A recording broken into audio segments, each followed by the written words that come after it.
Hola chicos, ¿qué tal? Buenos días. ¿Se escucha? Hola, buenos días, ¿sí? ¿Todo bien?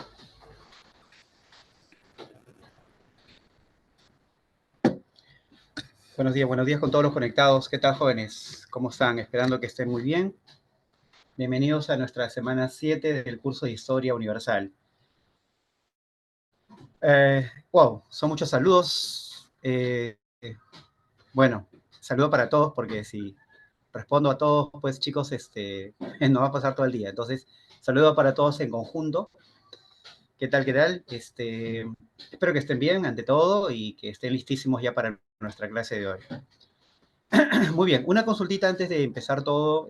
¿Cómo está el audio? ¿Me pueden ayudar del 1 al 10? ¿Cómo evalúan el audio? 10, ya, perfecto, listo, genial.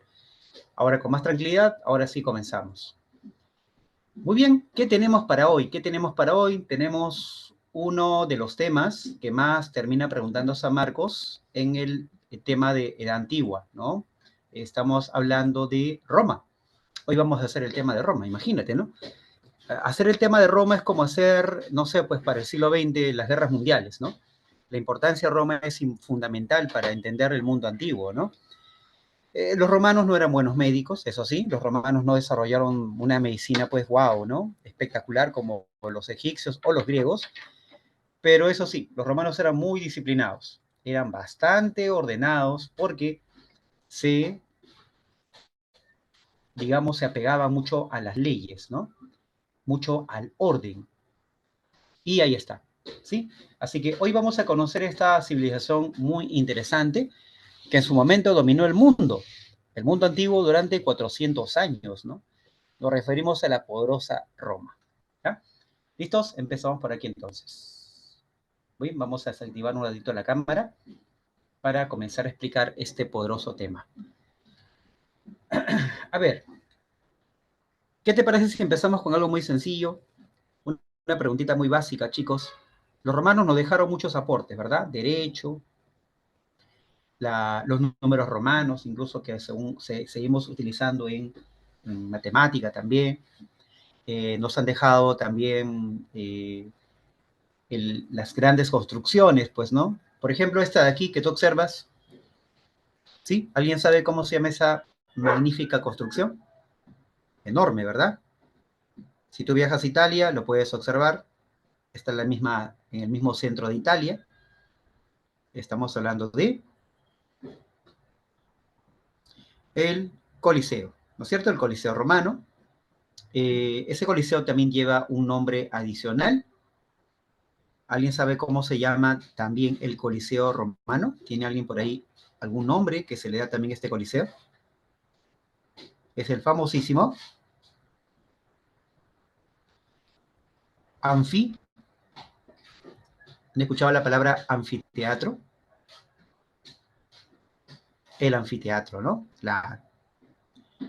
Lo curioso es que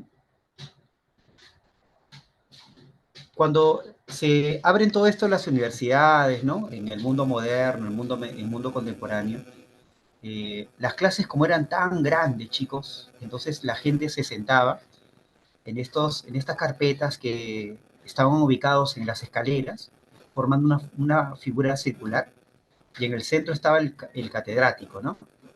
Claro. Por eso en San Fernando, incluso en la Facultad de Medicina, hay pues un lugar que se llama el anfiteatro. El anfiteatro, ¿no? Ustedes ya cuando ingresen van a escuchar de eso, ¿no? El anfiteatro, que fue inaugurado por Hipólito Unanue, ¿no? Entonces, ¿de dónde vienen todas estas cosas de los teatros, los anfiteatros, ¿no? Bueno, lo cierto es que el teatro es una creación de los griegos, ¿no es cierto? Y lo que bien se sabe ahora es que los griegos influenciaron fuertemente en la cultura romana, ¿no? Hay una influencia muy fuerte de la cultura griega en la romana, pero al mismo tiempo te comento que Roma se enfrentó a Grecia, por fin Roma se enfrenta a Grecia, ¿no? Y termina ganándole a los griegos, ¿no? Y hay una dominación política. Entonces, por eso muchos dicen que Grecia conquistó culturalmente a Roma, pero Roma conquistó políticamente a Grecia, ¿no? Sí, de eso, por eso los romanos también incorporan cosas griegas como el teatro, y justamente el teatro, que tenía una forma semicircular, ahí está, al momento de juntar dos teatros, salía el anfiteatro, ¿no es cierto? Que tenía una forma, como son dos semicírculos, circular. Ahí está. Y este es el famoso teatro, ¿no? Que te decía, el anfiteatro. El anfiteatro construido por un emperador, el emperador Flavio. Por eso le llaman anfiteatro flaviano. ¿Ah? ¿Qué te parece? Flaviano. O famosamente llamado el Coliseo. Ajá. Una consultita, chicos. ¿Y qué tipo de espectáculos, no es cierto? Hola, hola, ¿qué tal a los que recién se conectan? ¿Qué tipo de espectáculo, qué tipo de shows se realizaban en estos anfiteatros o coliseos? A ver, de repente por ahí hemos visto alguna película de Semana Santa, ¿no es cierto? Que se realizaba dentro de los coliseos. Esto de acá, ¿no? Creo que está ahí evidentemente mostrado. Esa, ¿no? Ahí se daba, ¿no es cierto? ¿Quiénes peleaban ahí, chicos? Claro, enfrentamiento entre quiénes. ¿Quiénes crees que sean ellos? ¿Cómo se llaman? ¿O cómo se les llamaba? Los gla los gladiadores, ¿no? Los gladiadores, claro. ¿Y los gladiadores qué eran, chicos? ¿Eran hombres libres o eran esclavos? ¿Qué eran los gladiadores para Roma? ¿Hombres libres o esclavos? Así es, eran esclavos, ¿no? Que divertían al pueblo, la gente se emocionaba cuando entraban los gladiadores a la arena, ¿cierto? Y obviamente, gracias a eso, Roma les tenía bien controladito a los pobladores del Estado, ¿no? La población romana era controlada, se les distraía, dicen, ¿no? Con estos espectáculos, ¿no? Y encima el Estado romano les daba a cada espectador su bolsita de trigo, pan, ¿no es cierto? Pan y encima show. Y obviamente con eso, pues el Estado romano podía tranquilizar a la población y gobernar de alguna manera, pues con bastante orden, ¿no? Por eso los espectáculos, ¿verdad? Los juegos públicos también son importantes para el Estado, ¿no? Eso es lo que hoy día sería más o menos el fútbol para nosotros, ¿no? El espectáculo mundial, deportivo, ¿no? Donde la gente está expectante, ¿no? Y ese día los gobiernos pueden respirar tranquilos, ¿no? ¿No es cierto? Cuando juega la selección, creo yo que ese día no hay marchas, no hay protestas, ¿no? El Estado puede estar tranquilo por lo menos ese día, ¿no? Ya, eso viene de Roma, pues chicos, eso viene de Roma, ¿sí? Eso viene de Roma. Bien, entonces, conozcamos ahora la historia de los romanos. Ahí va. Te comento que Roma tuvo tres etapas, acá te lo pongo, mira, la monarquía, la república y el imperio. Profe, y a mí, San Marcos, ¿qué me pregunta más? Te pregunta más república y más imperio. No significa que la monarquía no sea importante. Hay algo importante en la monarquía que luego te voy a comentar, ¿ya? Bien, entonces nos ubicamos en el espacio donde Roma termina siendo fundada. Bueno, primero que Roma no, cuando surge en la historia, no fue un imperio, fue un pequeño centro poblado al estilo del Perú. ¿En qué sentido? Chocitas, calaminas, eran aldeas, chicos. Una población muy pobre al inicio. Se asentaron en un valle muy próspero, el Valle del Lacio, donde hay un río llamado Tíber. Y la ventaja de estar aquí es que este valle le proveyó, vamos a ponerle así la palabra, a los romanos de recursos, muchos recursos, ¿ya? Abundantes, buenas tierras, buenos pastos, minerales, cobre, estaño, incluso también le proveyó madera, ¿no? Para obviamente transformar esa madera en combustible para poder fundir metales. Y tú sabes que si tienes metales, tienes pues hachas, tienes espadas, tienes arado, ¿verdad? Puedes aumentar la producción de tus alimentos, te puedes defender, ¿ves? La madera es importante, en fin. Lo cierto es, chicos, que gracias a los recursos abundantes, los romanos no les pasó el mismo problema que los griegos. Los romanos no colonizaron al inicio. No colonizaron, no se dedicaron al comercio marítimo, tal como los griegos se lo hicieron. ¿Está bien? Algo también importante en Roma es que llega a su auge el esclavismo, especialmente durante el imperio, la etapa imperial. Imagínate, ¿no? Un montón de gente dominada. Los romanos eran bien sanguinarios, bien brutales, ¿eh? Destruían pueblos, aniquilaban personas. Profe, ¿y para qué hacían todo eso? Es que los romanos eran muy militaristas, chicos, demasiado militaristas. Entonces, esa tendencia de ir a la guerra constantemente, ¿no? Les daba ese carácter, ¿no? De avasallar y destruir pueblos enteros, ¿no? Pero también los romanos tenían esta idea del militarismo en un sentido positivo, porque gracias a ello, pues, se apegaron mucho a las reglas, a las leyes, ¿no? A las órdenes, al derecho. Por eso el militarismo, ¿verdad?, deriva en un gran esclavismo y el desarrollo del derecho romano, ¿sí? Ahí está. Entonces, comenzamos. Antes de pasar a estudiar las tres etapas históricas de Roma, te presento a la sociedad romana. Déjame para eso comentarte una cuestión previa. Déjame retroceder la imagen, porque quiero comentarte algo también importante. ¿Cómo se origina Roma en la historia, verdad? ¿Cómo aparece Roma en la historia? Tenemos algunas fuentes que permiten explicar el origen de Roma. Tenemos, por ejemplo, fuentes orales. Hay una leyenda, chicos, no sé si ustedes han escuchado esa leyenda, es una fuente oral por si acaso, que mencionan a dos hermanos, dos gemelos, que fundaron Roma, ¿te acuerdas? ¿Quiénes eran ellos? Rómulo y Remo, ¿no?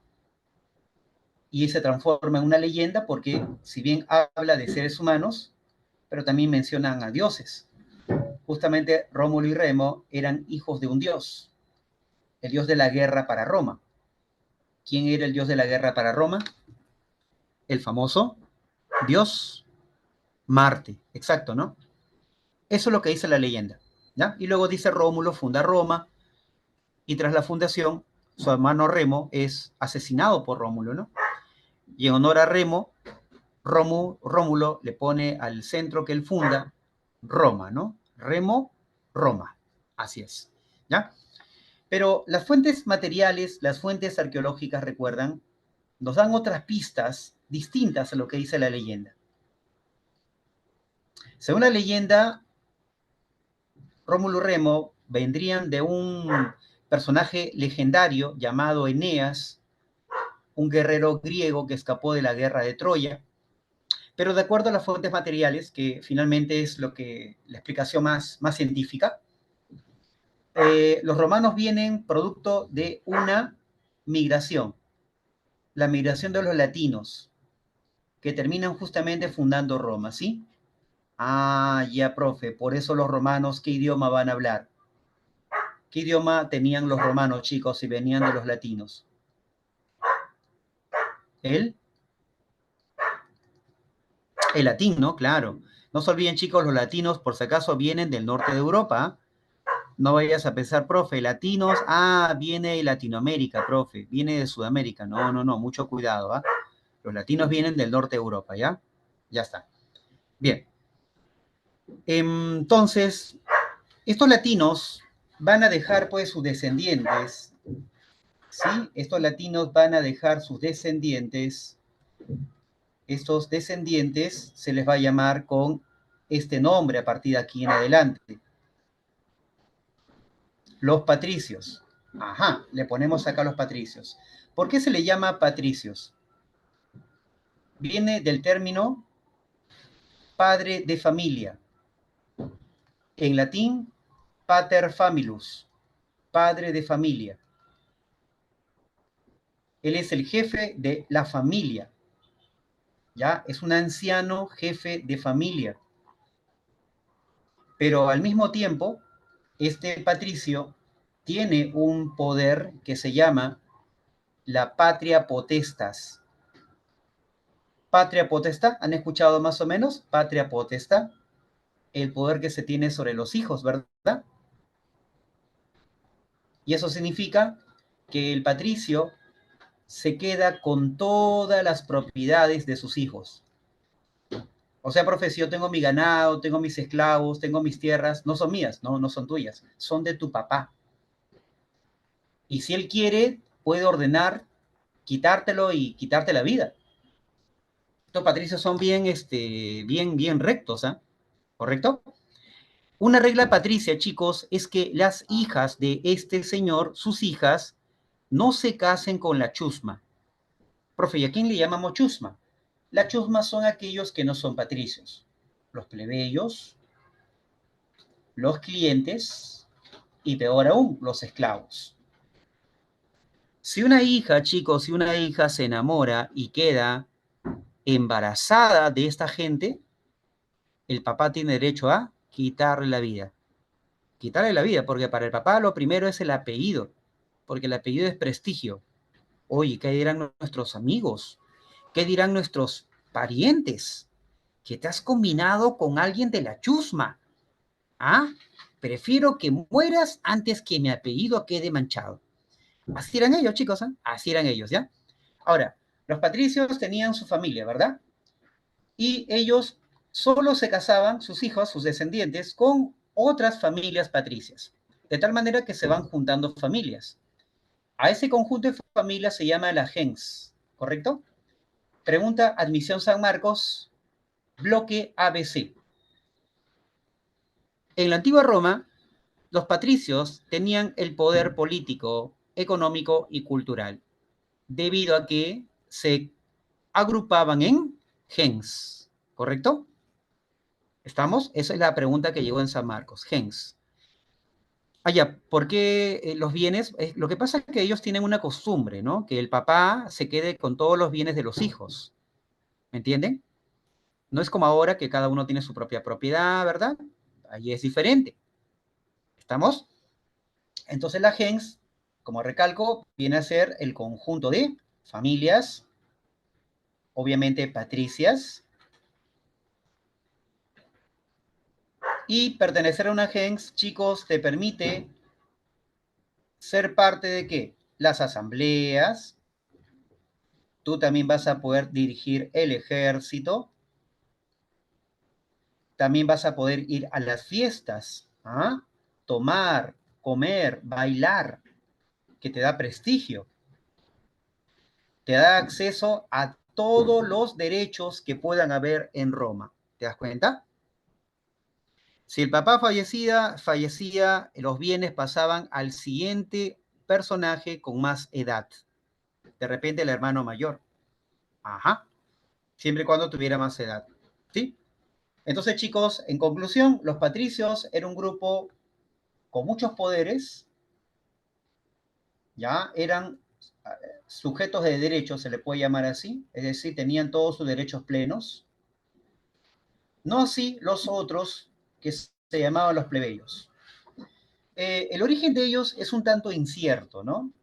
Probablemente venían de otros lugares cercanos, eran de origen extranjero, por ello no tenían gens, no eran parte de la gens, no habían sido descendientes de los fundadores de Roma, por tanto no se podían casar con las hijas del patricio y por ende no podían pertenecer a las asambleas, al ejército en términos de comandar el ejército, ni participar en fiestas. Eso sí, los patricios les dieron algunos deberes a los plebeyos. ¿Ah? Por ejemplo, pagaban impuestos, tributaban y, si fuera necesario, eran soldados del ejército romano. Soldados de Roma, ¿sí? Pero eso sí, no tenían derechos. La esposa podía también heredar, dependiendo de la situación. La esposa, a diferencia de Grecia, en Roma sí tenía mayor capacidad de participación en la familia. Ojo, la esposa podía incluso vivir sin esposo, ¿eh? O sea, viuda. no tenía la obligación de casarse, ¿no? Ella podía, repito, heredar los bienes, siempre y cuando no tuviera pues un hijo mayor que pudiese representar al papá. Ya, ahora, profe, yo he escuchado la palabra romano. ¿Quiénes son romanos? Romanos son todos los que viven en Roma. ¿Quién es un romano? Un patricio y un plebeyo. Otra cosa es de referirse, chicos, al tipo de derecho que ellos tienen.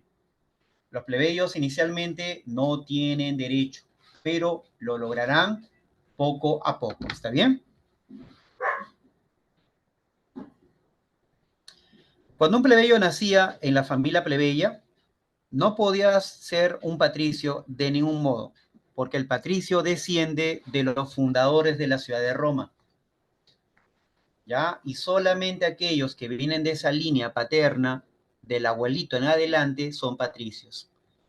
Ahora, si yo vengo de otro lado y me caso con una chica patricia, por más que me case y sea parte de la familia patricia, no voy a ser un patricio, porque mi antepasado no viene del fundador de Roma, que es un latino, ¿me entienden? Por eso que el patricio nunca, el plebeyo, perdón, nunca llega a ser un patricio. No, tampoco se quedaba así como plebeyo. Te voy a comentar luego que los plebeyos poco a poco fueron enriqueciéndose en la medida que van a lograr derechos, ¿sí? El plebeyo se puede casar con alguien plebeyo o alguien que no es obviamente patricio. Inicialmente no había matrimonios mixtos. El plebeyo solo que se casaba con gente como sí, consigo, ¿ya? Ahora, los clientes eran pues gente plebeya, que eran empobrecidos, generalmente campesinos, que pasaban a ser parte de la familia patricia, en calidad de adoptados, por eso que en Roma nace el concepto de adopción, pero como dije, no pueden ser directamente patricios, mucho menos pueden ejercer toda la ciudadanía. Eran protegidos de los patricios. Finalmente, los esclavos que siempre están en la clase baja, el sector bajo, no se olviden que en Roma hay esclavos producto de las deudas y producto de las guerras, ¿sí? Te comento que al inicio habían esclavos por deudas y por guerras, pero cuando Roma llega a su etapa republicana, en Roma solo vas a encontrar esclavos por guerras, ya no esclavos por deudas, ¿sí? Al inicio sí había esto, pero ya con las guerras de Roma en la República, solo vas a tener esclavos por guerras, solamente, ¿ya? De ahí en adelante. Bien, entonces chicos, pasemos a observar. Sí, dime, ¿qué me está preguntando por acá? A ver, Norca, cuéntame. ¿Qué pasó? ¿Con quién inician los esclavos por deudas? Bueno, eso nace desde que se funda Roma. Ya luego se va a anular ese tipo de esclavitud y solo va a quedar la esclavitud por guerras. A los clientes chicos, mira, observa, era un plebeyo que, siendo campesino pobre, se arruina y como ya ha caído en la miseria, pide al patricio que lo proteja. El patricio puede protegerlo, pero recalco, no significa que este plebeyo cliente sea parte de la familia o la gens. Está ahí como un sirviente, como alguien doméstico, ¿no? Limpia, cocina, cuida a los animales, acompaña al patricio a la guerra, pero no es un ciudadano. Todavía no es bueno, nunca lo va a ser tampoco miembro de una gens. ¿Está bien? Un sirviente, claro, ¿no? Un sirviente. Así es, ¿ya? Muy bien, ahora sí, vamos a entrar pues de lleno ahora las etapas históricas de Roma. Monarquía, república, imperio. Comencemos con la monarquía, por favor. Ahí está. De acuerdo a la tradición, los primeros reyes de Roma, el primer rey romano es Rómulo. Esta época se le llama la dinastía latina, ya te comenté, porque ellos son descendientes de los fundadores de Roma. Como no hay muchas fuentes escritas en la época, ya se dice que es una dinastía legendaria. Puede ser que Rómulo haya existido, como también no. Pero lo cierto es que de esta época se remonta el establecimiento de las primeras instituciones romanas. La autoría máxima de la monarquía, obviamente, fue el rey, ¿ya? Elegido por una asamblea de patricios llamado el Senado, una institución que conformaban 300 senadores, que eran 300 patricios, y que representaban a las 300 familias que habían fundado Roma al inicio, ¿sí? Claro, inicialmente ciudadano solamente es el patricio, luego eso va a ir cambiando, ¿sí? A ver, que también ellos contaban con una asamblea, solo de patricios también, le llamaban la asamblea curial. Es una asamblea que tiene funciones netamente religiosas. ¿Saben por qué para los romanos era importante las reuniones religiosas, chicos? Porque es ahí donde ellos repartían los bienes, es ahí donde ellos se casaban, es ahí donde el hijo del patricio se enamoraba, bueno, o era obligado a casarse con la hija del patricio. Ahí establecían sus vínculos, ahí se fortalecía su alianza, ¿me entienden? En estas reuniones. Sí, digamos que eran como 300 gens, algo así. Entonces, estas instituciones de calco eran integradas por los patricios, en este caso los senadores estaban conformados por los jefes patricios, y la asamblea curial solamente por patricios, que aún no ocupaban el rango de jefe de sus familias, o sea, el jefe de la gens. ¿Ya? Si ustedes más o menos se ubican, yo puedo tener una familia, ¿no es cierto? Yo soy un patricio, acá puede haber otra familia, yo soy otro patricio, ¿me entienden? Pero el jefe de estas familias, ¿sí? Era llamado justamente el jefe patricio, y este tío, este señor, era parte del Senado, mientras que los otros patricios eran parte de la asamblea curial, ¿correcto? Por eso ahí le he puesto yo, ¿no? El Senado conformado por los jefes de la gens, y en cambio la asamblea curial solo formada por patricios, ¿está bien? Borramos esto aquí entonces. ¿Listos? Ahorita vamos a hablar de esos reyes, ¿ya? No te preocupes, tranquilo, con calma, ¿ya? No estoy hablando estoy hablando en forma genérica, ahorita vamos a especificar. Bien, al inicio de la dinastía latina, chicos, los reyes eran elegidos. Moría un rey y era elegido, pues, otros reyes a continuación.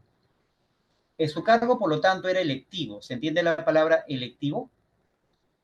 ¿Quién elegía al rey de Roma? Lo era el Senado, ¿ya? Hasta ahí, los latinos tenían una organización donde los patricios participaban directamente del poder. Prácticamente ellos controlaban todas las asambleas. ¿Está bien? Ahora, todo cambió cuando este pueblo vecino de Roma, mira el mapita, por favor, acá está, los llamados etruscos, llegaron a Roma con el uso de las armas y dominaron la ciudad. Dominaron el asentamiento romano. Los etruscos le dicen a los patricios, que eran los ciudadanos, ustedes hagan sus reuniones, convoquen a sus asambleas, pero eso sí, nosotros los etruscos vamos a manejar el título de rey. Por eso vienen los famosos reyes etruscos. El único problema que los etruscos, que eran pueblos, como te dije, del norte de Roma, tenían la costumbre de que su rey no era elegido por asambleas. Su rey era, era el que elegía al sucesor. Era una monarquía hereditaria. ¿Está bien? Por ejemplo, en la dinastía latina se habla de 4 reyes, ¿ya? Rómulo, ¿no es cierto?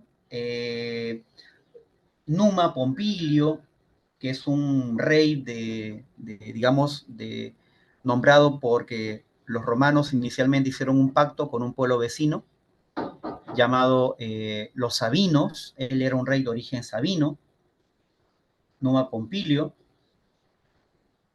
en fin. Eh, Tulio Hostilio es otro rey, mire esos nombres medio raros, ¿no? Y Anco Marcio. La idea es que no te loquees con cada rey romano, ¿ya? Tranquilo, por favor, tranquila. ¿Sí? Solamente quiero que entiendas que habían reyes latinos. Ya, lo más importante es entender por qué pasamos de lo latino a lo etrusco, ¿verdad? Porque hubo un golpe de Estado contra los patricios. Entonces, estos etruscos establecieron una monarquía hereditaria y eso significaba lo siguiente: dejaron de convocar a las asambleas. no convocaron o no convocaban al Senado y menos a la Asamblea Centurial, o Curial, perdón. Y esto va a generar pues un gran malestar de los patricios porque estaban alterando toda su organización, ¿de acuerdo?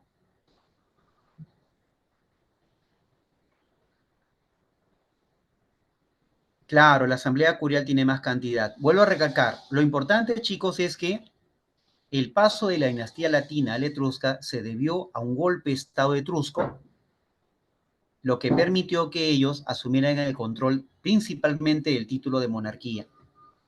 Ahora, los etruscos dejaron también algunas obras importantes en Roma. Por ejemplo, tenemos aquí el rey Tarquino Prisco, que es el primer rey etrusco. Él convierte a Roma de una aldea en una verdadera ciudad. ¿Cómo lo hace, profe? Crea la cloaca máxima. Te comento que Roma era un asentamiento humano construido en un pantano. Y lo que hace este señor, Tarquino Prisco, chicos, es sacar el agua, despantanar, se llama eso, porque tener pantano en una ciudad, en un pueblo, chicos, implica pues enfermedades, ¿no? Malaria sobre todo, que es la enfermedad que más gente ha matado en la antigüedad, ¿sí? Entonces, para poder evitar que la gente muera y dar una salud pública, se crea la cloaca máxima. Chicos, la ciudad comienza a crecer y en la medida que la gente comienza a aumentar, los etruscos llevan a Roma un material de construcción que se llama el hormigón. El hormigón es lo que tú llamas el cemento, la arena y la piedra chancada. Y se comienzan a levantar casas más grandes, e inclusive, como el lugar de Roma ya tiene terrenos más amplios, porque ya no hay pantanos, el rey Tarquino Prisco, mira lo que hace, por favor, manda construir esta obra espectacular, ¿ya? Que seguramente por ahí alguien lo ha visto en las películas de Semana Santa. Esa obra impresionante, no sé si ustedes pueden observar aquí, mira, te voy a compartir la imagen. Ahí está. ¿Sí? ¿Alguien sabe cómo se llama esa construcción que está ahí en el medio? Se llama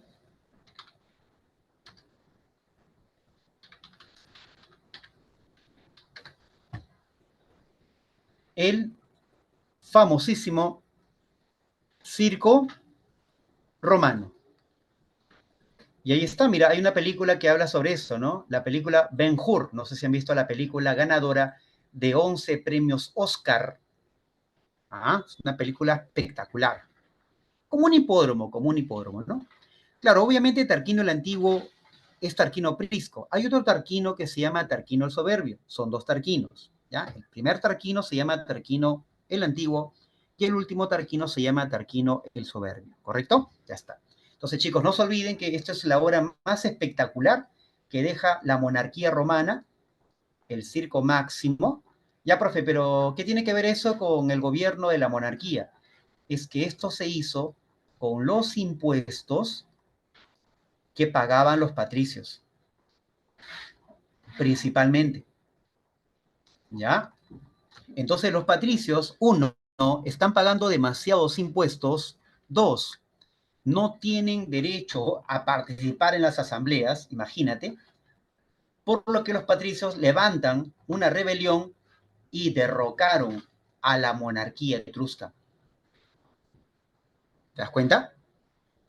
Los etruscos entraron invadiendo Roma, ahora son sacados por golpe de Estado. Una vez que cae la monarquía, los patricios optaron por implantar la república. Y además los patricios juraron algo. Mira, escúchame, que si alguien en la República Romana se atreve a restaurar la monarquía, tendrá que pagar esa afrenta con la muerte, o sea, con la vida. Pena de muerte a todos aquellos que van a querer revivir la monarquía. ¿Sabes a quién le van a aplicar la pena de muerte acusándolo de quererse proclamar rey de Roma? Adivina tú, a un general muy famoso, pareja de Cleopatra. ¿Sabes quién era ese general? Que el Senado lo mató.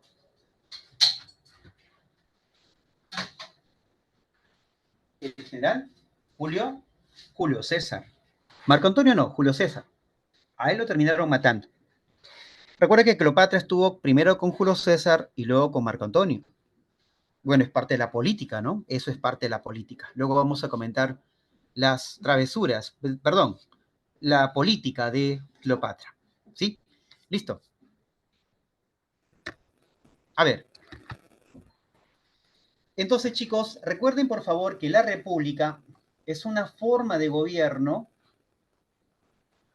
que está al mando de instituciones. Es el gobierno de las instituciones, no de las personas, ¿correcto? Ya no es una monarquía. Por eso los romanos crearon un gobierno, repito, donde las personas no acaparen los cargos más importantes, sino las instituciones. ¿Está bien?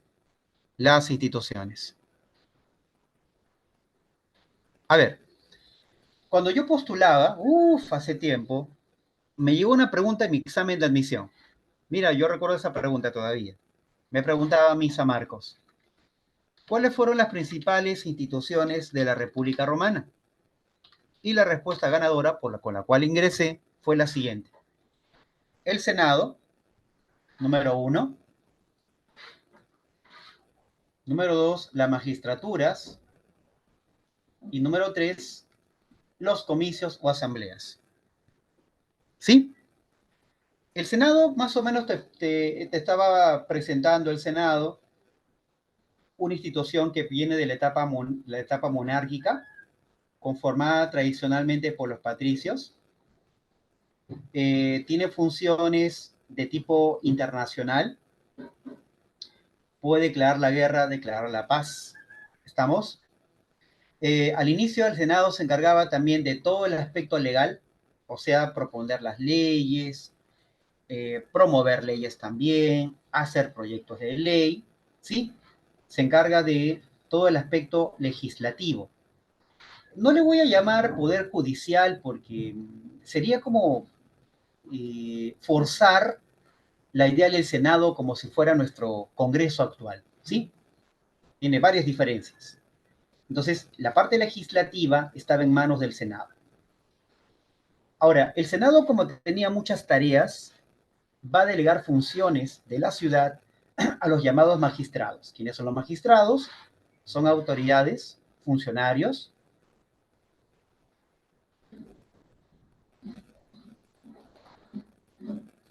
que son elegidos anualmente. Cada año se eligen a los magistrados. El cargo no es reelectivo, o sea, el magistrado no puede reelegirse. Y además, los funcionarios cumplen tareas específicas. El Senado romano les da a cada uno de ellos una tarea concreta, ¿ya? Porque mientras menos tareas tengas, más rápido puedes ejercer pues una solución al problema, ¿no? Por ejemplo, el cónsul solo tuvo la tarea de dirigir el ejército romano, ¿está bien? Podía convocar también a las asambleas. Ahora bien, el cónsul, chicos, cuando terminaba su cargo, él tenía un sueño. ¿Cuál era su sueño? Llegar a ser senador. Ya era la aspiración de muchos cónsules. Era una carrera política hacia el Senado. Pero todo dependía, chicos, todo dependía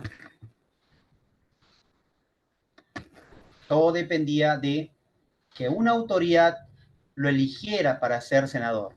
Era el censor. ¿Estamos? Una vez que el cónsul ya entraba al Senado, recuerda que el Senado, su cargo es para siempre, es vitalicio, hasta que muera. Bien, entonces el censor, por otro lado, era una autoridad que se encargaba de designar a los cónsules para el Senado, siempre y cuando los cónsules chicos tuvieran un correcto comportamiento privado y comportamiento público. Es decir, que sea respetado por su familia, que sea un ejemplo de padre y que también sea un ejemplo en la sociedad romana. En otras palabras, el censor, chicos, vigilaba la moral pública y la moral privada. Profe, ¿qué pasaría si el cónsul abusaba de su poder en su familia o de repente tenían malos comportamientos públicamente? Entonces el censor censuraba. ¿Qué significa censura? De repente mucho en política, ¿no? Cuando leen periódicos, diarios, escuchan la televisión a los periodistas, ¿verdad? Entonces la censura significa inhabilitar. La inhabilitación del censor para cargo de senador. Por eso, chicos, recalco, y eso ha sido pregunta, admisión San Marcos, bloque ABC, el censor, ¿qué cosa cuida? La moral pública y la moral privada. ¿Ya? Por eso en Roma la ética era muy importante en la política. ¿Estamos? Muy bien, pero también el censor, y creo que es de la función más importante y conocida, el censor también hacía el censo. Clasificaba a la población de acuerdo a la riqueza. A más riqueza, más derechos. ¿Sí? Esa era la lógica del ser el censo. ¿De acuerdo? ¿Estamos? Vuelvo a recalcar, el consulado, el censor, etcétera, son magistrados. Acá te lo pongo, ¿ya? Acá te lo pongo para que lo tengas ahí listo para utilizarlo.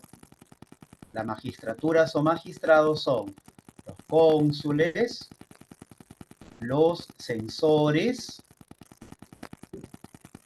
los pretores y los cuestores, por ejemplo. Hay otros, claro, hay otros también, pues chicos, se llaman los ediles y los tribunos de la plebe. Los tribunos de la plebe. Recalco, todos son magistrados cuyo cargo dura un año y cumplen tareas específicas, ¿de acuerdo?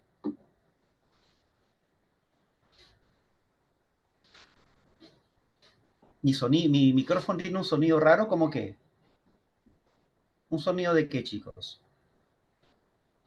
¿Está en el avión? Ah, sí, pues chicos. En el carro. No, no mucho. Disparos, a su madre, que estoy en la zona brava. Un helicóptero, claro, es mi jet, chicos, es mi jet. Estoy viajando ahorita a un lugar pues importante, ¿no? En fin. Disculpen, chicos, estos gajes del oficio, ¿ya? A ver. Bueno, ahí tenemos nosotros los magistrados, los cónsules, los censores, no te olvides también de los pretores, estos patas eran bravos, ¿ah? Manejaban todo el aspecto judicial, y a eso agrégale también a los cuestores que se encargaban de las finanzas del Estado, el dinero del Estado. Las finanzas públicas se llaman eso. Profe, una consulta. ¿Estas autoridades eran para solo Roma? Claro, eran para la ciudad de Roma. Pero en la medida que Roma va aumentando en territorios, los romanos, el Senado romano designaba estas autoridades a las regiones que Roma conquistaba. O sea, a las provincias se llaman esos territorios. ¿Estamos? Ahí está. ¿Quién derivaba las funciones? El Senado.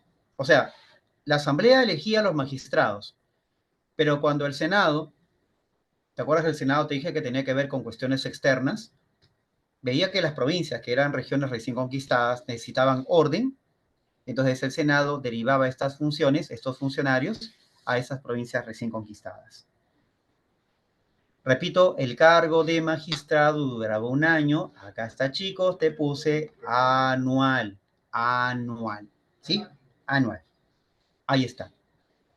Bien, profe, ¿y los demás? Bueno, tienes a los ediles y tienes a los tribunos. Los ediles se encargaban de gobernar el orden en la ciudad, así también como la higiene, algo así como hacen hoy los municipios. Y los tribunos representan a los plebeyos y tienen un derecho importante, ¿eh? El derecho al veto. ¿Qué cosa significa veto? oponerse a las leyes que el Senado podría promulgar. ¿Sí? Ahí está.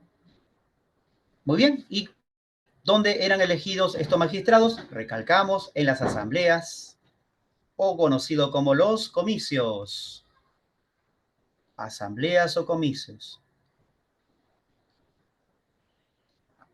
Ahora, el problema está, chicos, que estos cargos que estás viendo aquí, cuando se convocaban a las asambleas donde asistían patricios y plebeyos, no te olvides que ellos eran ciudadanos, perdón, ellos eran romanos.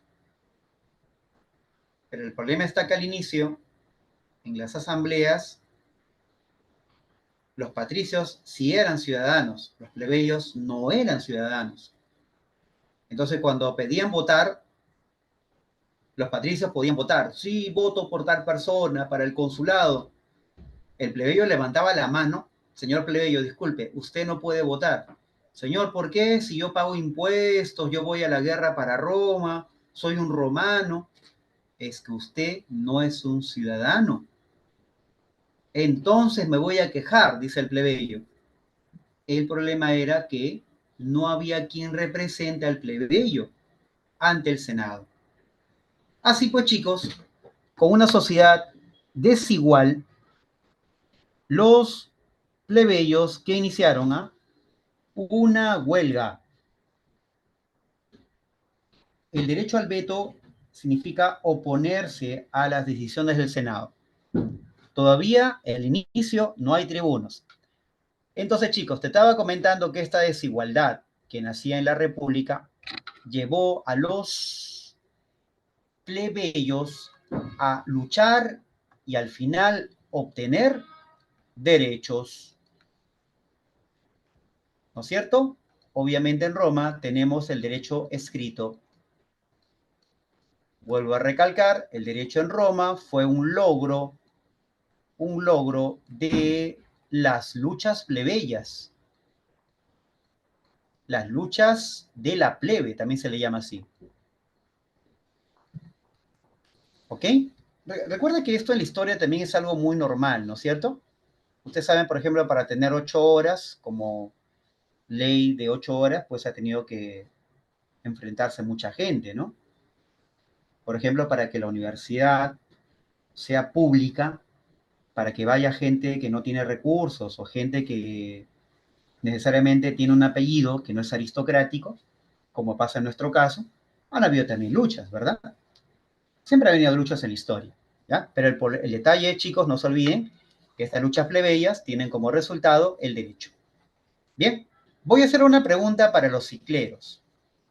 Una pregunta de cicleros, chicos. Mira, una pregunta de cicleros. Escúchame. Atención, Normal si respondes, no hay problema. Mejor todavía. Viene la pregunta para acá. ¿Cuál fue el primer derecho que obtuvieron los plebeyos en la República Romana? Derecho de representatividad, derecho a la ciudadanía o derecho al consulado. A ver. Derecho a la ciudadanía, derecho a la representatividad o derecho al consulado. ¿Cuál es el primer derecho que ganan los plebeyos en la República Romana? Ciudadanía estaría, chicos, aquí, mira. En segundo lugar, la igualdad jurídica. Porque en Roma se aprobaron leyes que son las primeras leyes escritas. La ley de 12 tablas la llamaron. Es un código, son leyes escritas. ¿Sí? Entonces no puede ser esa. Muy bien. Tampoco el consulado. El consulado sería el tercer gran logro cronológicamente de los plebeyos. Para eso tenemos nosotros la llamada ley licinia. Incluso siendo un poquito más finos, ¿sí? Un poquito más finos, chicos, la ciudadanía, el cargo de consulado estaría un poquito más abajo. La cuarta sería el consulado, ¿sí? Acá estaría más bien la cuarta. Eso sería entonces el derecho de consulado mediante la ley licinia. Ahí está. Entonces, profe, ¿cuál es la primera? La primera es derecho a la representatividad, ¿te acuerdas? ¿Quién va a representar al plebeyo ante el Senado? ¿Te acuerdas de esas autoridades que tenían derecho al veto? Los tribunos. Tribunos de la plebe. Ahí está. Los tribunos de la plebe. ¿Ok? Ahí está. Defensores, ¿no? ¿Correcto?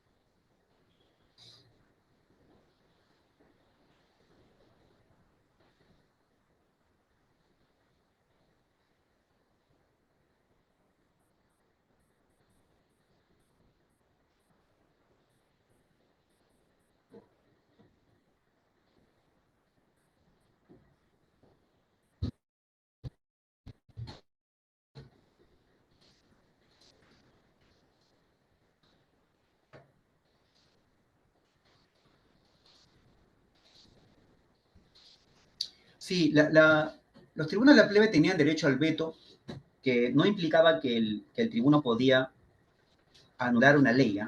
Sino más bien oponerse a las leyes, en el sentido que una vez oponiéndose a la ley podía ser nuevamente debatida en el Senado para que sea revisada y sea reacomodada, pero no significaba que la ley se anulaba. Bien, entonces hay una ley también que permite el matrimonio mixto entre patricios y plebeyos, porque antes el matrimonio solo era de patricio con patricio o de plebeyo con plebeyo. Ahora sí se van a poder casar. Ah, la profe, se van a casar. Sí, se llama la ley Canuleya. Gracias a esto, chicos, en Roma, el matrimonio de patricios y plebeyos dará origen a una nueva forma de familias. Una familia nueva que se le va a llamar los nobilitas, las nuevas familias romanas. ¿Está bien? Ahí está. Bien, hay muchas leyes, no quiero aumentar muchísimas cosas, pero quiero decirte algo importante. Por lo tanto, a más derechos, también aumenta los deberes para los plebeyos. ¿Y cuál es el deber más importante que va a tener el plebeyo? Es el de incorporarse a las filas militares, al ejército. Aumenta, por tanto, el ejército romano. ¿Sí? El ejército romano. Bien, no olvidemos, chicos, mira el PPT anterior. Acá te dejé un espacio vacío. Acá puse un espacio vacío porque quería comentarte que ahí hay una autoridad que se nombra solo por emergencia, solo para un caso extraordinario, emergencia. Cuando hay una rebelión de esclavos, o hay una rebelión de plebeyos, o hay una invasión extranjera, entonces el Senado tiene la potestad de suprimir el consulado y nombrar a dictadores. Es un cargo de emergencia que dura solamente 6 meses y que tiene como función, como objetivo, darle orden a la República Romana, estabilizarla. Es un mal necesario. ¿Ok? Por ahí alguien me estaba preguntando, a eso se le llama. ¿Ya? Bien. Entonces, chicos, recalco, ¿no? En la medida que el derecho avanza, los plebeyos son incorporados al ejército y, por tanto, ¿qué cosa comienza en Roma? En la República Romana, chicos, comienza el gran expansionismo romano. Roma cuenta ahora con miles de soldados, miles de plebeyos de origen campesino, que van a ser llevados como servicio militar obligatorio a las guerras de la República Romana. Los romanos van a derrotar a muchos pueblos vecinos. Por ejemplo, recuerda el mapita que vimos acá atrás. Habían varios pueblos vecinos. Los romanos, por ejemplo, derrotaron a los etruscos en el norte. Los romanos también derrotaron a este pueblito de la zona este, los samnitas, y derrotaron a los griegos que estaban acá. ¿Te acuerdas la Magna Grecia? También los romanos derrotaron a los griegos de esta zona.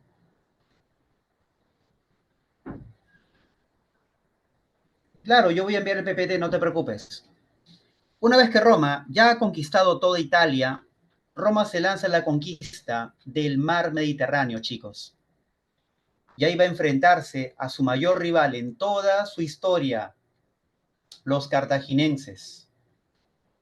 Esta guerra va a ser llamada por los romanos las guerras púnicas.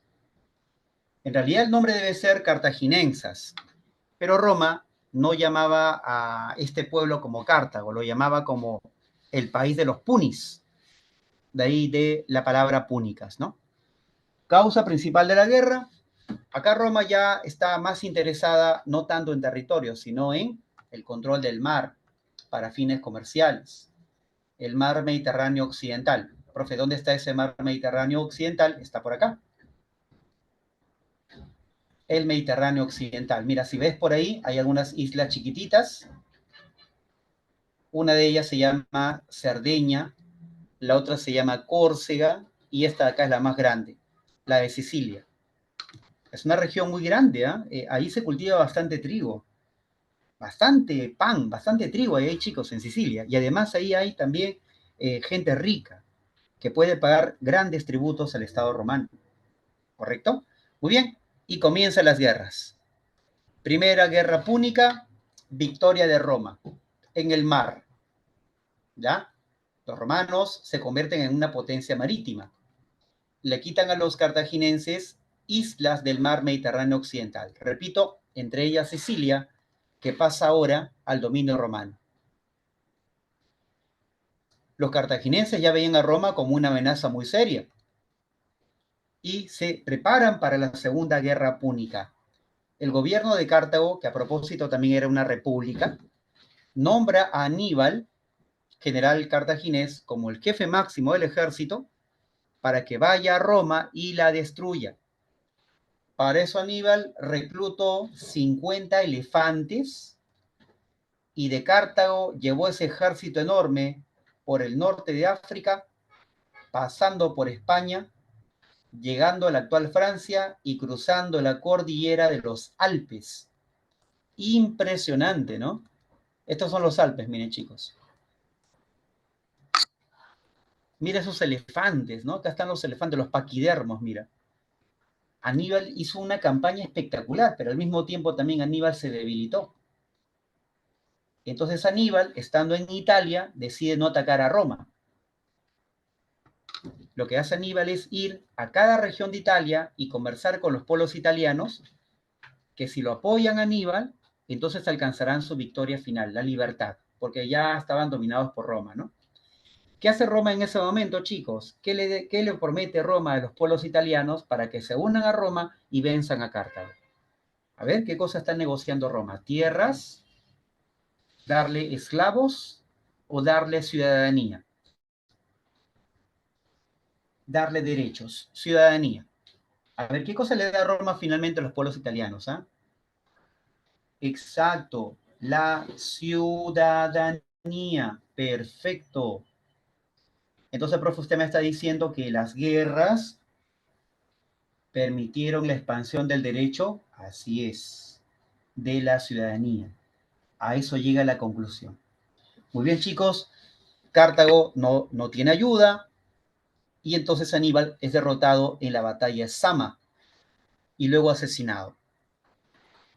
Años más tarde, Cartago renace. Por si acaso en la Segunda Guerra Púnica, los cartaginenses pierden el control del mar Mediterráneo. Ya aquí Roma se apoderó del mar Mediterráneo occidental. Cartago había sucumbido ya no era la potencia que había sido antes de la guerra. Sin embargo, Cartago se vuelve a preparar para recuperar lo que había perdido. Para que Cartago no se vuelva nuevamente una amenaza, ¿qué hace el gobierno de Roma, el Senado? ¿Te acuerdas? Declaraba la guerra y quedaba la paz. Decide ordenar la destrucción de Cartago con toda gente adentro. Los romanos llegan a Cartago, chicos, lanzan flechas con fuego y todo Cartago se incendió con población adentro. La ciudad quedó en cenizas. Y cuando Roma retorna a Cartago, coloca sal, le pone sal a todas las tierras de Cartago, imagínate, ¿no? A la profe, qué desgraciados los romanos, ¿ah? Qué malditos. Es que chicos, Roma hace eso con una finalidad, que los otros pueblos tengan miedo a Roma. En efecto, Roma, en medio de esa guerra, chicos, también Roma se apoderó del Mediterráneo oriental, pero no ganando la Cartago, sino que Roma gana el Mediterráneo oriental derrotando a unos reinos que estaban allá en Oriente, llamados como los reinos helenísticos. ¿Qué son los reinos helenísticos, profe? ¿Te acuerdas del imperio de Alejandro Magno? Cuando este imperio de Alejandro, bueno, él falleció, entonces el imperio se fragmentó en tres reinos. Estos reinos son los reinos de Macedonia, que ya era un reino más pequeño que el imperio de Alejandro Magno, el reino de Siria, que sería lo que sería hoy Mesopotamia, algo así, y el reino de Egipto. Entonces, estos reinos helenísticos se rindieron: Roma, por favor, no me hagas daño, llévate nuestros recursos, te vamos a pagar tributos, pero no nos destruye. Sí, efectivamente, estos reinos se transformaron, chicos, en reinos vasallos, en reinos tributarios. Le van a pagar a Roma tributos, los romanos van a colocar ahí autoridades, ¿te acuerdas? Roma va a llevar estas provincias nuevas, censores, cuestores, pretores, ¿te acuerdas? Pero Egipto tuvo un caso muy especial. En Egipto estaban los faraones, todavía habían faraones, chicos, imagínate, que le dicen a Roma: muy bien, Roma, te vamos a pagar tributos, pero eso sí, nosotros manejamos el poder dentro de Egipto. O sea, Egipto mantiene su autonomía, pero a cambio de pagar tributos a Roma. ¿Y qué tipo de tributos pagará Egipto? Trigo. Los romanos van a tener un montón de trigo proveniente de Egipto. Y ahora que Roma ha conquistado el Mediterráneo, con mayor facilidad. ¿Sí? Muy bien. Chicos, y viene algo importante. Pregunta de San Marcos. Consecuencia de las guerras. De todas las guerras, ¿ah? Primero, que Roma se transformó en la primera potencia del mar Mediterráneo. Roma se apoderó de tierras. ¿Cómo llamamos las tierras del Estado romano? Ager publicus. Tierras del Estado. El Estado romano pasó a venderlas. A ver, ¿quién compra las tierras? Los patricios compraron un montón de tierras, chicos, un montón de tierras. Los plebeyos no podían comprar tierras porque no tenían dinero. De esa manera, chicos, las tierras del Estado pasaron a llamarse ya propiedad privada de los patricios, recibiendo el nombre de ¿qué? Latifundios, grandes tierras. Al mismo tiempo, los patricios compraron esclavos. ¿Te acuerdas de esclavos por guerras? Ahí están llegando a Roma. Y por otra parte, los plebeyos retornan de la guerra como héroes, eran campesinos, recuerdan, pero ¿qué ha pasado durante todo el lapso de la guerra? Sus esposas, sus familias no han podido pagar los impuestos de tener tierras en Roma. ¿Qué ha pasado? El Estado romano les ha embargado tierras al plebeyo. Las familias quedaron en la calle. ¡Hala, profe! Qué desgraciado el Estado romano, ¿no? Qué desgraciado el Senado, para ser más exacto, ¿no? Porque el Senado hacía estas leyes, ¿verdad? Uno, el plebeyo, lo llevan a la guerra, no le dan premios, no le dan tierras y encima le quitan su tierra. ¿No es cierto? Los plebeyos se vuelven, chicos, miserables. Iban a la ciudad a pedir limosna, a asaltar, a asesinar, a robar. Hay todo un desorden en Roma, ¿verdad? La pobreza está generando ¿qué? Desórdenes sociales. Los plebeyos, chicos, están tan decepcionados de la República que basta que aparezca un líder militar y les diga, voten por mí, yo en el consulado les voy a dar sus promesas, los plebeyos votan. Ellos votan porque están desesperados, no creen en la república ya. Chicos, ¿qué ha pasado en Roma? Pregunta Admisión de San Marcos. La sociedad se está polarizando. ¿Me entiendes cuando digo polarizando? ¿Qué entendemos por polarizar? Hay pocos ricos y muchísimos. A ver, ¿qué es lo contrario a un rico? Un, claro, un pobre, claro que sí, un pobre. Los plebeyos más pobres, escúchame, ¿eh? Se les llamaban los proletarios. Imagínate, el plebeyo más pobre de todos, le llamábamos proletario plebeyo. Ahí está. Chicos, y mientras tanto, los caudillos, los generales que han participado en las guerras, usan a los plebeyos para alcanzar cargos importantes en la República. Se están empoderando. ¿A qué cosa huele eso, chicos? Esto de acá que está oliendo, esto huele a qué? A crisis, ¿verdad? Eso huele a una crisis. En fin, vamos ahora con la parte cultural. Roma. Roma va a iniciar la romanización. ¿Qué es eso, profesor? La romanización es la imposición, ¿verdad? Roma impone su cultura.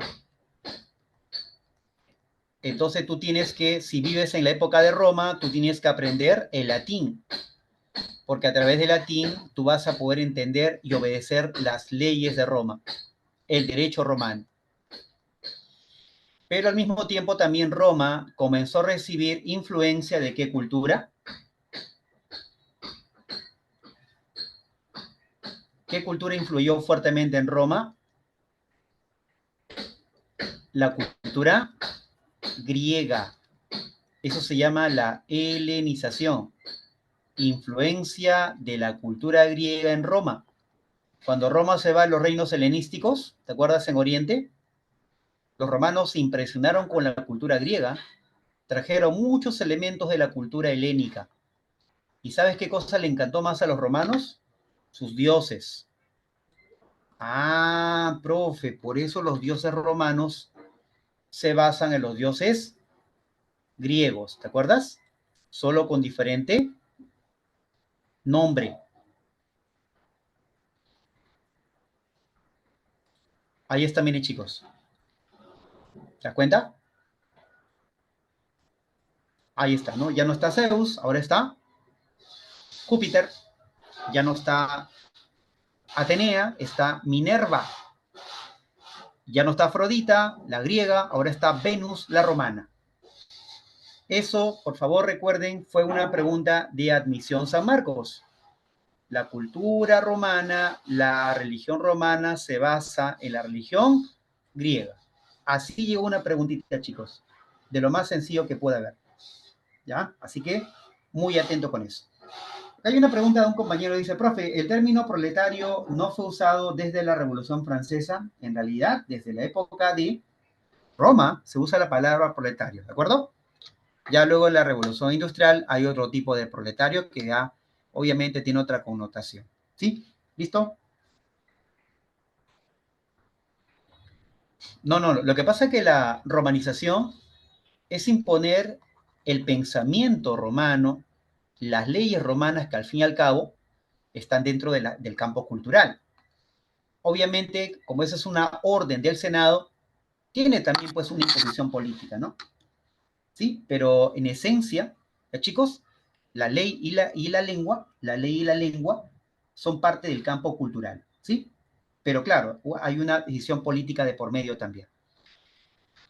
Bien, chicos, en ese escenario, los plebeyos se empobrecen más, la crisis social pues ha aumentado, ¿no es cierto? Y cuando en Roma decimos que ha aumentado la crisis es porque hay revueltas, hay protestas, hay descontentos, hay levantamientos, hay rebeliones, no solamente de plebeyos, también, aunque no es el caso, de esclavos. Si no hay plebeyos, chicos, en el ejército romano, porque los plebeyos no quieren ir al ejército tampoco, Roma no puede acceder al trigo que hay en Egipto, ¿te acuerdas? Si en Roma no hay trigo, chicos, los precios suben. Y eso afecta a todos los romanos por igual. Por eso era importante que Roma haga reformas para bajar las rebeliones plebeyas. ¿Y quién va a ser encargado de hacer las reformas? Los tribunos de la plebe, los famosos hermanos Graco, que hacen reformas sociales de corte político. ¿Por qué le decimos político, profe? Porque lo que pretenden ellos es darle a la república tranquilidad, estabilidad. Una república con muchos plebeyos rebeldes no vive tranquilamente. Ellos tienen que oxigenar a la república, ¿no? Darle estabilidad política y obviamente social mediante reformas en este caso. ¿Quiénes son estos hermanos Graco? Son Tiberio y Cayo Graco. Tiberio nos propone la ley agraria, que es repartir las tierras del Estado. ¿Te acuerdas cómo se llamaba? El ager publicus,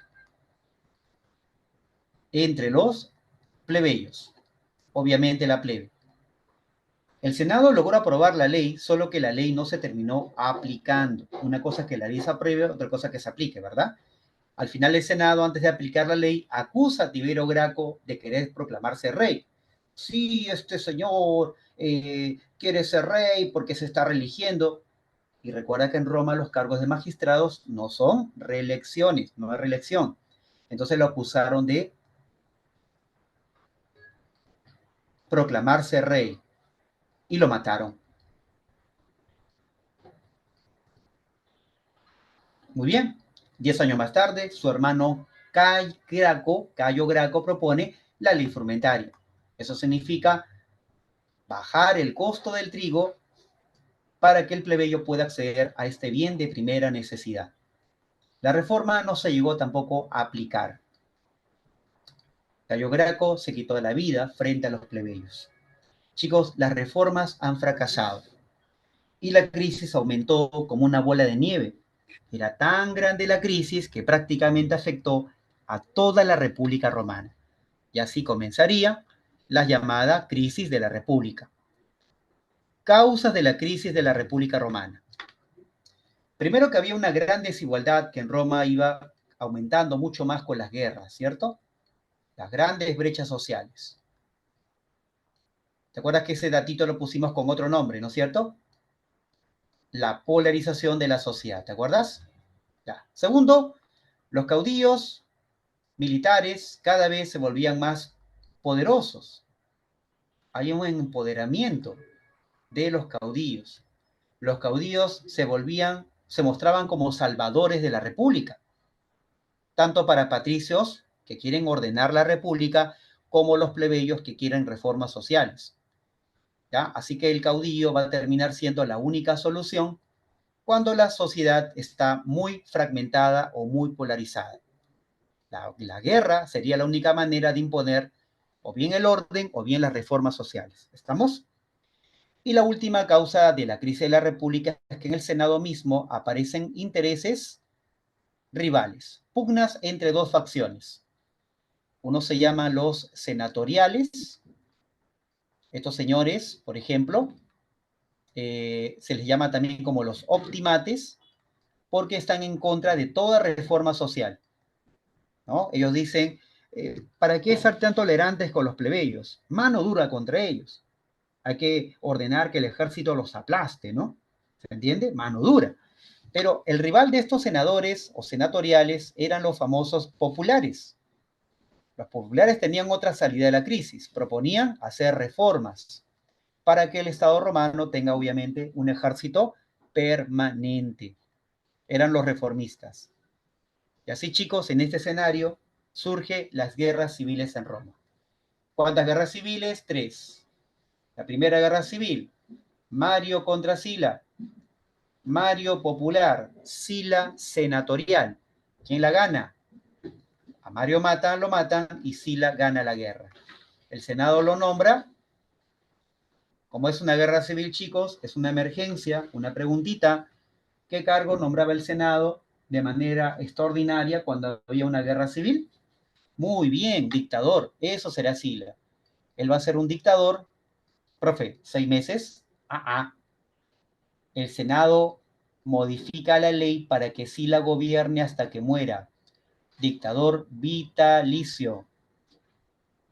Era la única manera de poner orden a la república, mano dura, ¿recuerdas? Mano dura, estabilizar la república, para eso se crea el dictador vitalicio, darle orden a la república, estabilidad política, claro, con mano dura, ¿verdad?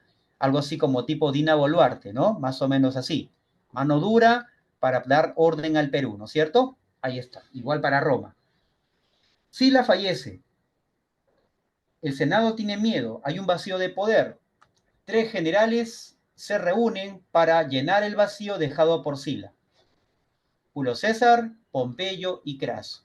¿Quién es Julio César? Un genio, un hombre muy culto, literato, matemático, poeta, artista, ingeniero, médico, todo.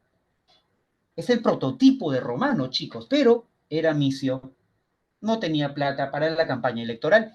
El que tenía la plata era el otro, Pompeyo, hombre riquísimo en Roma, pero muy inepto en la política, es muy torpe. El otro Craso es el famoso, porque él acaba de destruir una rebelión de esclavos. ¿Han escuchado ustedes, chicos, la rebelión de Espartaco? ¿Saben quién fue Espartaco? Incluso hay una película de él. Por si acaso es Espartaco, ¿ah? No es Spartacus, ese es de Lazy Town. Espartaco. Película bien bacana. Una película bien... También ganó Oscar, mira. Oscar es del cine, ¿eh? Actuó uno de los grandes artistas de Hollywood, chicos, de repente muy poco conocido por ustedes, pero seguramente por sus papás. Ahí está, ¿no? El actor Kirk Douglas, obra hecho por el gran director de cine, bueno, ya hablando de cine, pues chicos, los cinéfilos, ¿no? Stanley Kubrick. Imagínate, ¿no? Stanley Kubrick, que es un maestro en el cine, ¿eh? ¿Ya de qué trata? Tienes que verla, pues chicos, ¿ya? No te voy a explicar porque obviamente no quiero ser spoiler, ¿ya? ¿Ok? Discúlpame. ¿Listo? Eso es, chicos, lo que hace Craso. Derrota a Espartaco. Se hace famoso. Claro, la clase pues obviamente nos gana el tiempo, ¿sí?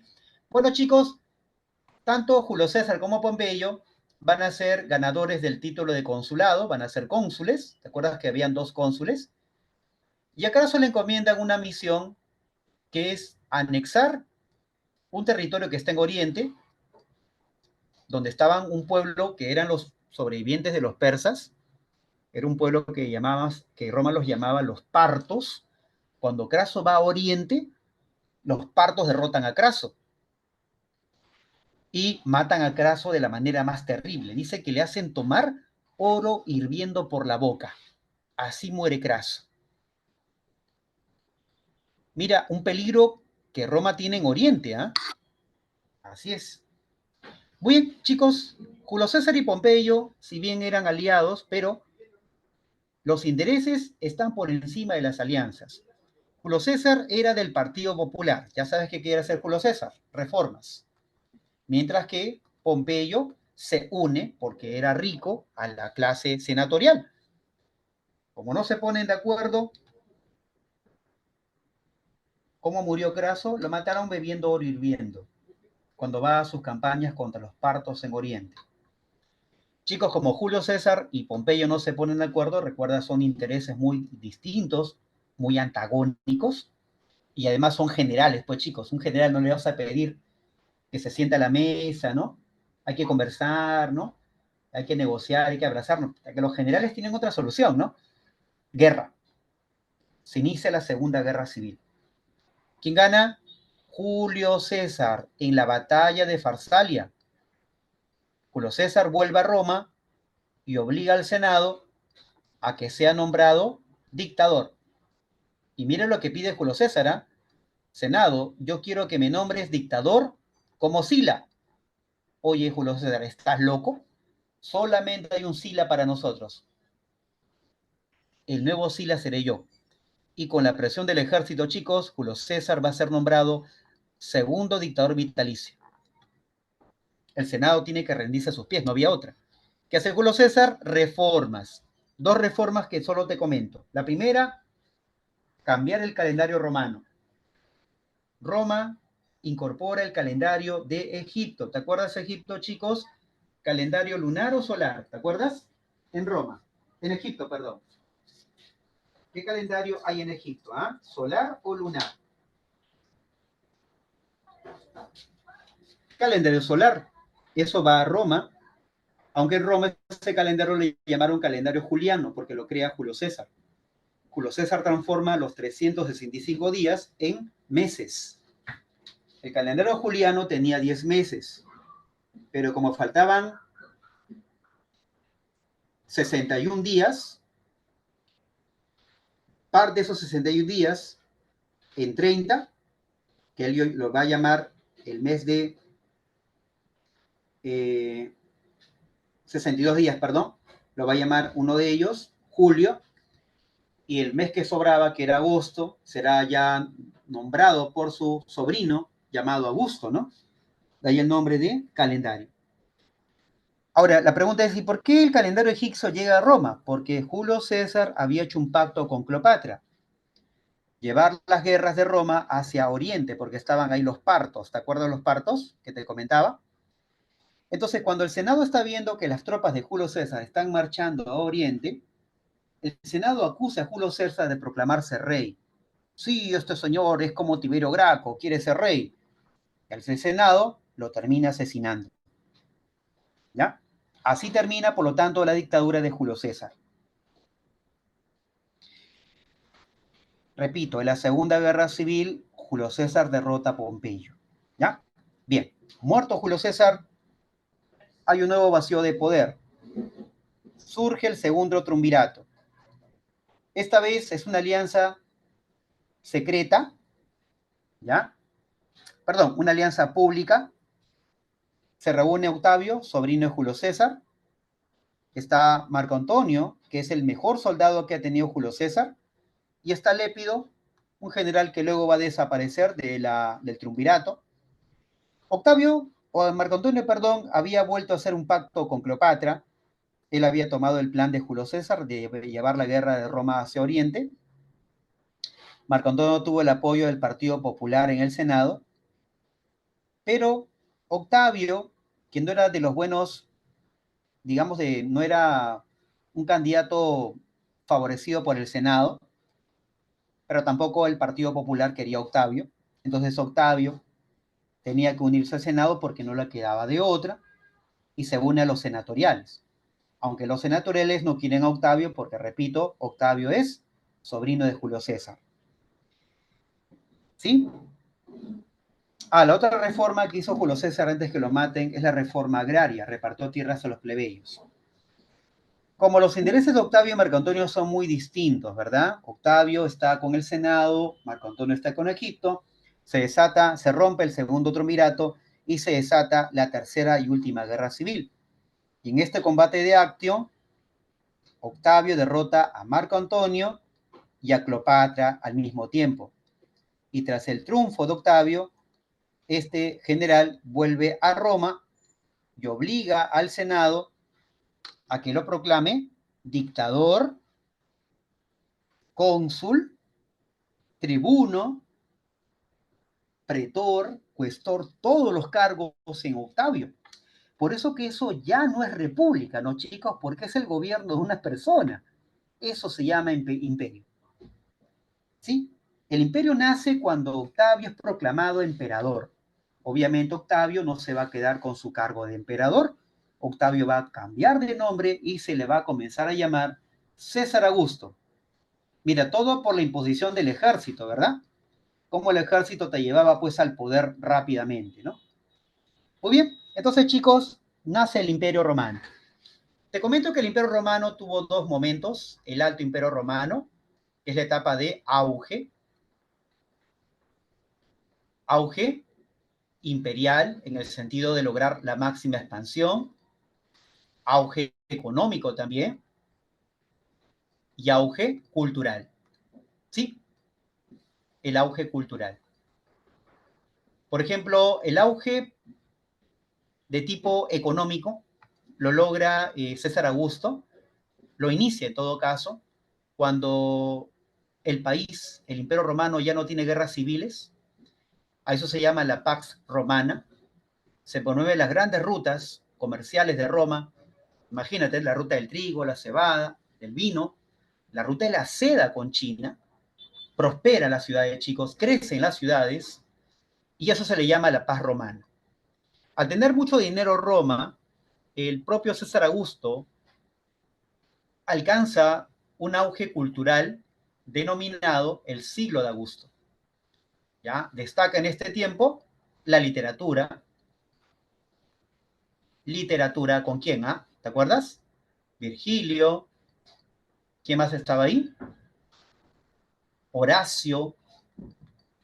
Y el tercero, ¿cómo se llamaba? Ovidio, ¿verdad? Con su obra El arte de amar. Ovidio. Ahí está. Los tres grandes, ¿sí o no? Literatura. Bien, al mismo tiempo, chicos, en esta época del Alto Imperio Romano, Roma continúa con el proceso de romanización. Recuerda, la imposición de la cultura y también la política romana. Roma comienza a construir más, aunque esto ya comenzaba antes, pero inicia una gran construcción de ¿qué? Circos, anfiteatros o coliseos, acueductos para llevar agua a las ciudades de Roma, de todo el imperio.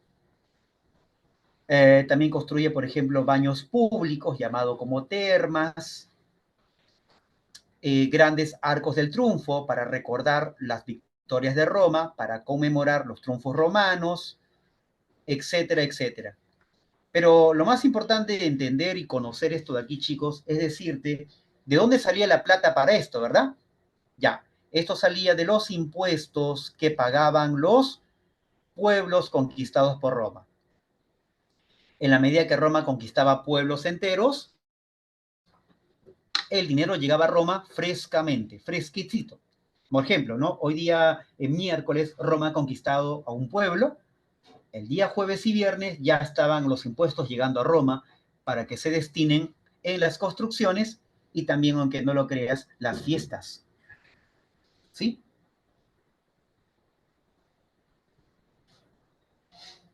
Ya, muy aparte de eso de que Octavio no quería gobernar, lo nombraron emperador, qué sé yo, lo importante es que Octavio ya está en el poder, ¿correcto? Eso es lo que importa finalmente, ¿no? Los hechos que Octavio realiza, ¿sí? ¿Correcto? Bueno, al fin y al cabo, sí, también Octavio tiene la Guardia Pretoriana, que va a ser un conjunto de militares que lo van a proteger de cualquier asesinato, como pasó con Julio César. Entonces, chicos, Roma está creciendo en función a qué? A las conquistas que hacen los emperadores y al mismo tiempo las poblaciones pagan los impuestos. Justamente la última gran conquista la hace Trajano, con quien llega la máxima expansión del imperio. ¿Está bien? ¿Qué pasó luego de que Trajano conquistaría el último territorio para Roma? Roma ya no se expande, chicos. Recuerden, ¿ah? Los impuestos son para las grandes construcciones y esas construcciones generan empleo. Esto de acá genera empleo para los plebeyos y esclavos. Bueno, los plebeyos exactamente. Y también los impuestos sirven, chicos, para poder pagar al ejército que cuida las fronteras. ¿Y de qué depende la gente que paga impuestos? Depende de que los precios estén estables en Roma. Y en la medida que Roma produzca más, los precios se mantienen estables. Chicos, comienza la debacle, comienza la crisis. A eso le llamamos el Bajo Imperio Romano. Causas de la crisis. Número uno, Roma ya no se expande. ¿Qué cosa va a disminuir? Los impuestos. Dos, como Roma no tiene conquistas, ya Roma no cuenta con muchos esclavos. Por lo tanto, chicos, baja la productividad, porque el esclavo trabaja en las chacras, y al bajar la producción, chicos, ¿qué pasa con los precios? ¿Suben o bajan? Los precios, obviamente, si bajan los productos, chicos, la producción, ¿qué pasa con los precios? ¿Bajan o suben? Obviamente suben. Inflación. ¿ya? Y al haber inflación, la moneda se devalúa. Y si la moneda se devalúa, recalco, los impuestos se reducen. Peligro, peligro, alerta roja, Roma no tiene dinero, la moneda está devaluada, primer golpe para Roma, chicos, primer golpe, los campesinos se rebelan, los plebeyos se rebelan, rebeliones sociales, los precios han subido, los salarios han bajado, protestas sociales. Pero al mismo tiempo, chicos, los ricos siguen siendo ricos. Hay una polarización, otra vez, de la sociedad romana. Pregunta, examen de admisión, San Marcos, bloque ABC. ¿Cuál sería una causa de la crisis y la caída del Imperio Romano? La polarización. ¿Me entienden, chicos? Esas cositas preguntan de Roma. Más allá de las anécdotas, ¿verdad? Eso es lo más importante de Roma, ¿ya, chicos? Bien, recalco rapidito por acá. Cuando bajan los impuestos, las fronteras quedan muy descubiertas. ¿Por qué, profesor? Porque los militares se han sublevado. Hay rebeliones militares, especialmente de caudillos militares, los generales, que no quieren estar cuidando las fronteras, lo que obliga a Roma a incorporar a su ejército a los extranjeros, los bárbaros. ¿Te das cuenta? Por eso que Roma comienza a sentir la presión de los bárbaros. Muy bien, chicos, ante eso, los emperadores que te voy a nombrar van a proponer algunas soluciones. Tenemos a Diocleciano, establece la tetrarquía, que ha venido como pregunta en Misión San Marcos hace años. ¿Cuál es la función de que Roma se divide en cuatro? Eso se llama tetrarquía. Mantener el orden interno, ya que en el Imperio Romano los generales se están rebelando contra la capital, contra el imperio mismo. Se nombra 2 Augustos y 2 Césares. Imagínate, 4 emperadores para que puedan gobernar mejor las fronteras y los territorios imperiales. Fracasó. La polarización se refiere a que hay tantos pobres, muchos pobres, pero al mismo tiempo hay pocos ricos que son muy ricos. ¿Sí? ¿Entienden? Es como si la fortuna lo amasaran pocas familias.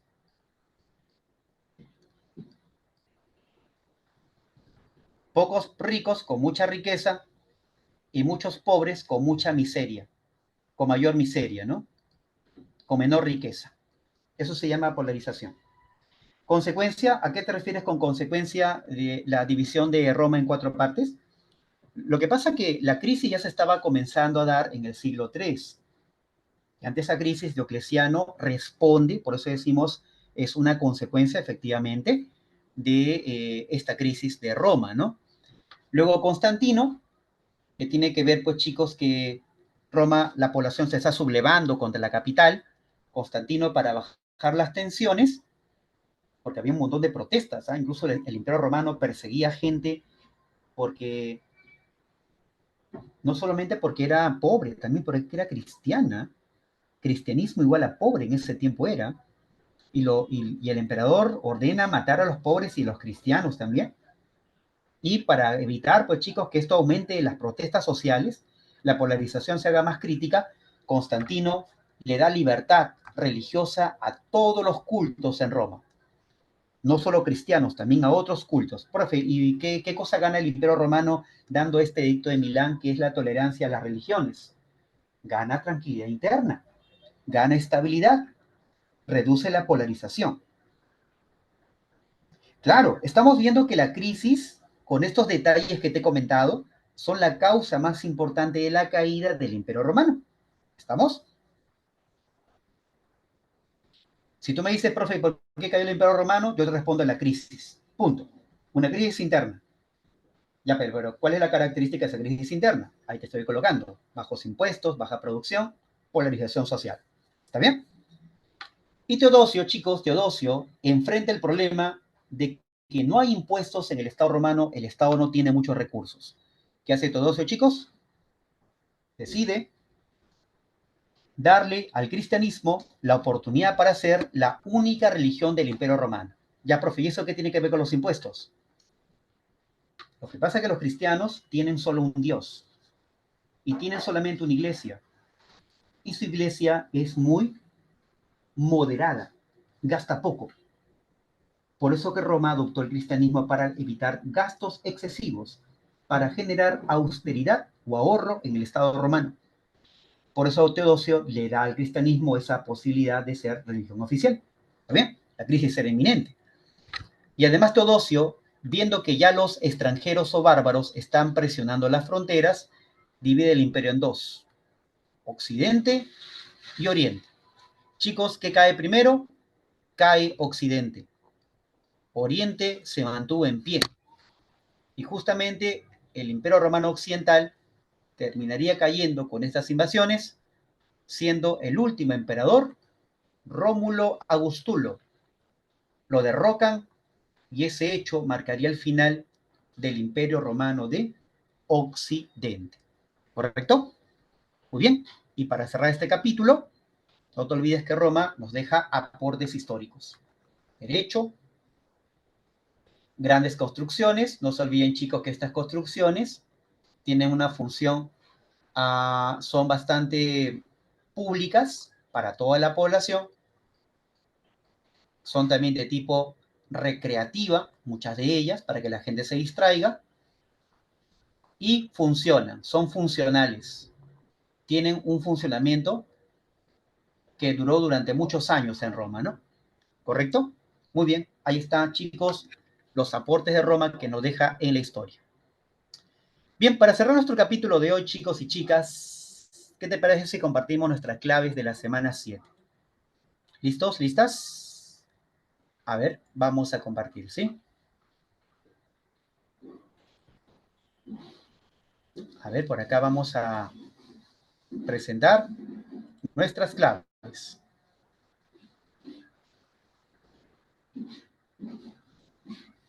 Roma se divide en cuatro porque había una crisis económica muy fuerte y habían rebeliones en las provincias.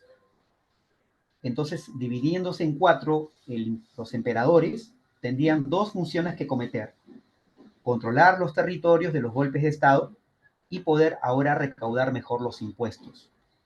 Por eso que la tetrarquía respondía a razones políticas y administrativas. Por eso Roma se divide. Como no funcionó, al final volvieron a ser solamente un mismo imperio. ¿De acuerdo? Esa tetrarquía lo realizó Diocleciano. La semana 6 no llegó a pasarlas. A ver, vamos a pasar la semana 6, ¿ya? Un ratito entonces, antes de pasar a la semana 7. A ver, a ver, a ver. Semana 6, semana 6.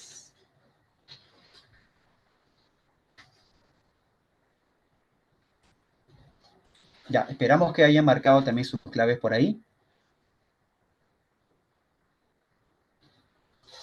Ahorita les comparto la semana 6.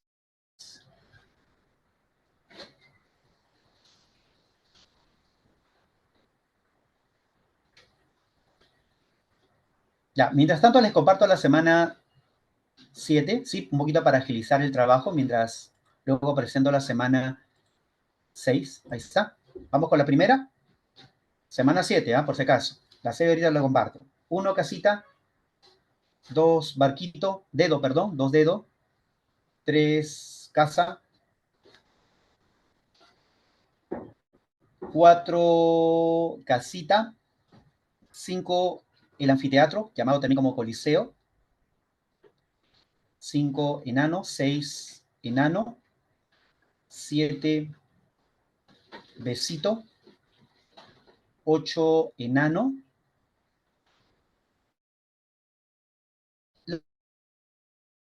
la 9 casita, letra C. De repente estás dudando por esta palabra. ¿Qué cosa se escribir? Significa limitar. Las conquistas romanas no se limitaron a Italia solamente, también conquistaron territorios fuera de Italia. Por eso termina siendo falso. Ahora sí, vamos al material de la semana 6.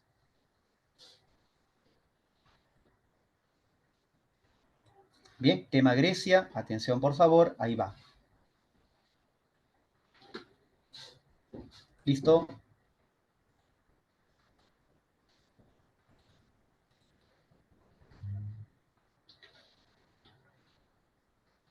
Y van las claves por aquí, chicos. Ahí va. Listo. Pregunta número 1. Semana 6, chicos. 1, dedo. Dedito. La 2, la clave. A ver, ahí debe salir la B de barco. La B de barco. En la 3 debe salir la B de barco también. B de barco. Gracias por compartir, Dana. Lo máximo. 3, B de barco. La 4, dedo. La 4, dedito. La 5, a ver, Boulé era la asamblea que promulgaba leyes en Atenas, 1 con B. La Eclesia, la asamblea de ciudadanos, 3 con C. Perdón, 2 con C. 1 con B, 2 con C. Y el arcontado son los ministros, 3 con D. Entonces la clave sería aquí, alternativa, casita. ¿Ya? 5 casita, 6. ¿Quiénes son los Omioi? ¿Te acuerdas? Los espartanos propiamente dicho, son los que defienden la ciudad. 6, enano. 7, la A de avión.